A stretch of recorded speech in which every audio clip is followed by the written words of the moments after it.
ಎಲ್ಲರಿಗೂ ನಮಸ್ಕಾರ ಸ್ನೇಹಿತರೆ ಪುರುಷ ಮತ್ತು ಮಹಿಳಾ ಅಭ್ಯರ್ಥಿಗಳಿಗೋಸ್ಕರ ಒಂದು ನೇಮಕಾತಿಯ ಹೊಸ ಸೂಚನೆ ಬಿಡುಗಡೆಯಾಗಿದೆ ನೋಡಿ.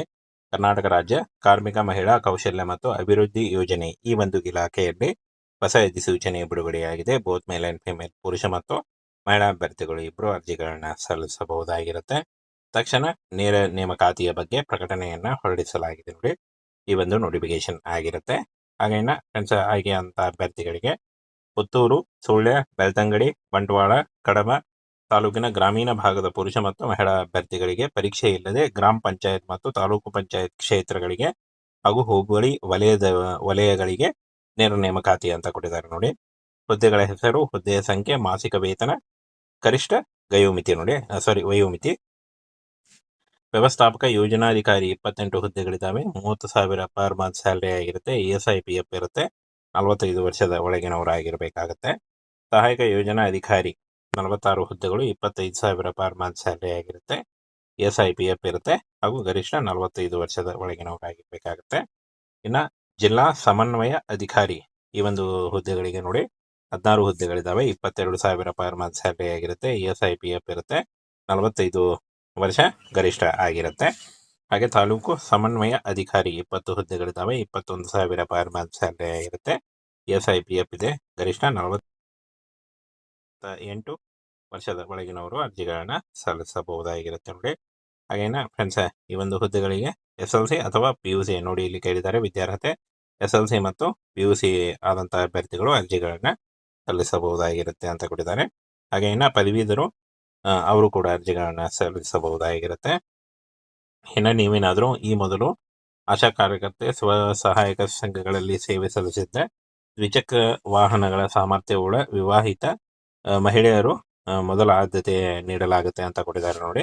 ಹಾಗೇನ ಫ್ರೆಂಡ್ಸ್, ಈ ಒಂದು ಹುದ್ದೆಗಳಿಗೆ ಯಾವ ರೀತಿಯಾಗಿ ಅರ್ಜಿಗಳನ್ನ ಸಲ್ಲಿಸಬೇಕು ಅದನ್ನು ಕೂಡ ಮುಂದೆ ತಿಳಿಸ್ಕೊಡ್ತೀನಿ.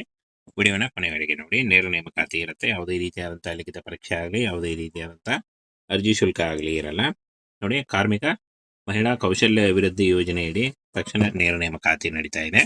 ಹಾಗೆ ಆಯ್ಕೆಯಾದಂತಹ ಅಭ್ಯರ್ಥಿಗಳಿಗೆ ಪುತ್ತೂರು, ಸುಳ್ಯ, ಬೆಳ್ತಂಗಡಿ, ಬಂಟ್ವಾಳ, ಕಡಬ ತಾಲೂಕಿನ ಗ್ರಾಮೀಣ ಭಾಗದ ಪುರುಷ ಮತ್ತು ಮಹಿಳೆಯರಿಗೆ ಲಿಖಿತ ಪರೀಕ್ಷೆ ಇಲ್ಲದೆ ಗ್ರಾಮ ಪಂಚಾಯತ್ ಮತ್ತು ತಾಲೂಕು ಪಂಚಾಯತ್ ಕ್ಷೇತ್ರಗಳಿಗೆ ಹಾಗೂ ಹೋಬಳಿ ವಲಯಗಳಿಗೆ ನೇರ ನೇಮಕಾತಿ ಇರುತ್ತೆ ನೋಡಿ.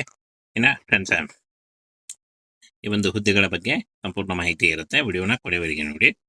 ಇಲ್ಲಿ ಹುದ್ದೆಗಳ ಹೆಸರು, ಹುದ್ದೆಗಳ ಸಂಖ್ಯೆ, ಮಾಸಿಕ ವೇತನ ವ್ಯವಸ್ಥಾಪಕ ಯೋಜನಾಧಿಕಾರಿ 28 ವರ್ಷ, 30,000 ಪರ್ ಮಂತ್ ಸ್ಯಾಲರಿ ಆಗಿರುತ್ತೆ.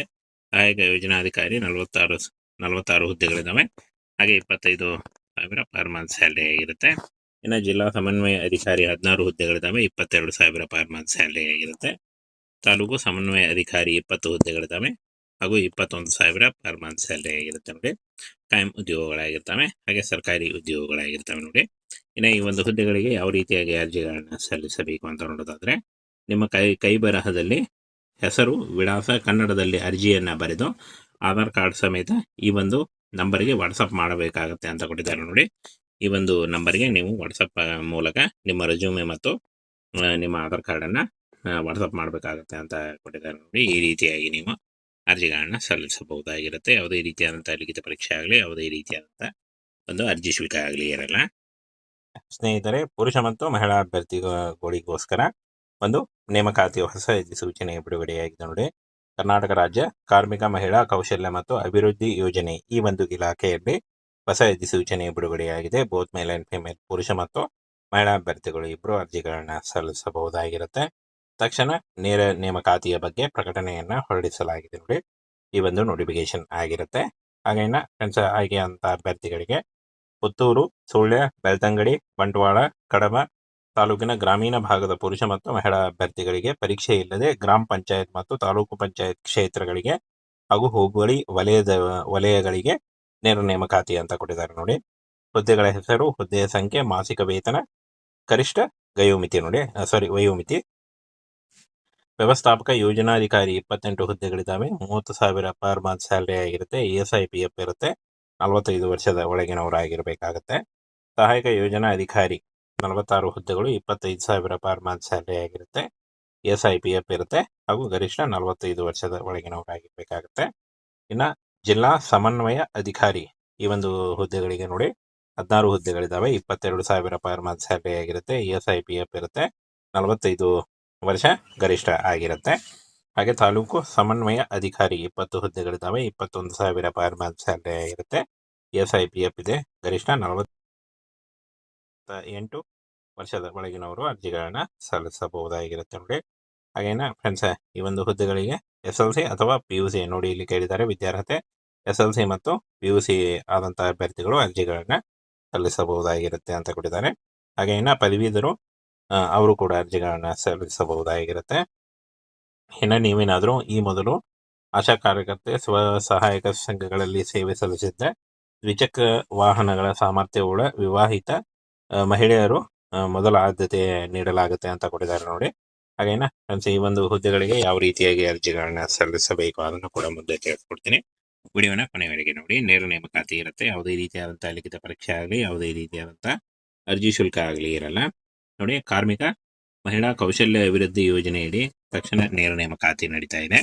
ಹಾಗೆ ಆಯ್ಕೆಯಾದಂತಹ ಅಭ್ಯರ್ಥಿಗಳಿಗೆ ಪುತ್ತೂರು, ಸುಳ್ಯ, ಬೆಳ್ತಂಗಡಿ, ಬಂಟ್ವಾಳ, ಕಡಬ ತಾಲೂಕಿನ ಗ್ರಾಮೀಣ ಭಾಗದ ಪುರುಷ ಮತ್ತು ಮಹಿಳೆಯರಿಗೆ ಲಿಖಿತ ಪರೀಕ್ಷೆ ಇಲ್ಲದೆ ಗ್ರಾಮ ಪಂಚಾಯತ್ ಮತ್ತು ತಾಲೂಕು ಪಂಚಾಯತ್ ಕ್ಷೇತ್ರಗಳಿಗೆ ಹಾಗೂ ಹೋಬಳಿ ವಲಯಗಳಿಗೆ ನೇರ ನೇಮಕಾತಿ ಇರುತ್ತೆ ನೋಡಿ. ಇನ್ನು ಫ್ರೆಂಡ್ಸ್, ಈ ಒಂದು ಹುದ್ದೆಗಳ ಬಗ್ಗೆ ಸಂಪೂರ್ಣ ಮಾಹಿತಿ ಇರುತ್ತೆ. ವಿಡಿಯೋನ ಕೊನೆವರೆಗೆ ನೋಡಿ.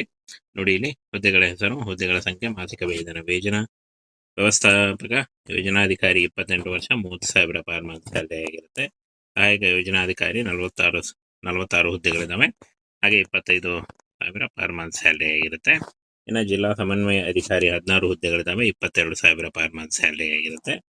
ತಾಲೂಕು ಸಮನ್ವಯ ಅಧಿಕಾರಿ 20 ಹುದ್ದೆಗಳಿದ್ದಾವೆ ಹಾಗೂ 21,000 ಪರ್ ಮಂತ್ ಸ್ಯಾಲರಿ ಆಗಿರುತ್ತೆ ನೋಡಿ. ಕಾಯಂ ಉದ್ಯೋಗಗಳಾಗಿರ್ತವೆ, ಹಾಗೆ ಸರ್ಕಾರಿ ಉದ್ಯೋಗಗಳಾಗಿರ್ತವೆ ನೋಡಿ.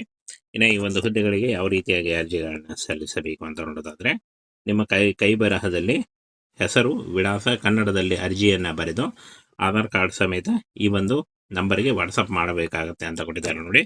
ಈ ಒಂದು ನಂಬರ್ಗೆ ನೀವು ವಾಟ್ಸಪ್ ಮೂಲಕ ನಿಮ್ಮ ರೆಸ್ಯೂಮೆ ಮತ್ತು ನಿಮ್ಮ ಆಧಾರ್ ಕಾರ್ಡನ್ನು ವಾಟ್ಸಪ್ ಮಾಡಬೇಕಾಗತ್ತೆ ಅಂತ ಕೊಟ್ಟಿದ್ದಾರೆ ನೋಡಿ. ಈ ರೀತಿಯಾಗಿ ನೀವು ಅರ್ಜಿಗಳನ್ನ ಸಲ್ಲಿಸಬಹುದಾಗಿರುತ್ತೆ. ಯಾವುದೇ ರೀತಿಯಾದಂಥ ಲಿಖಿತ ಪರೀಕ್ಷೆ ಆಗಲಿ, ಯಾವುದೇ ರೀತಿಯಾದಂಥ ಒಂದು ಅರ್ಜಿ ಶುಲ್ಕ ಆಗಲಿ ಇರಲ್ಲ.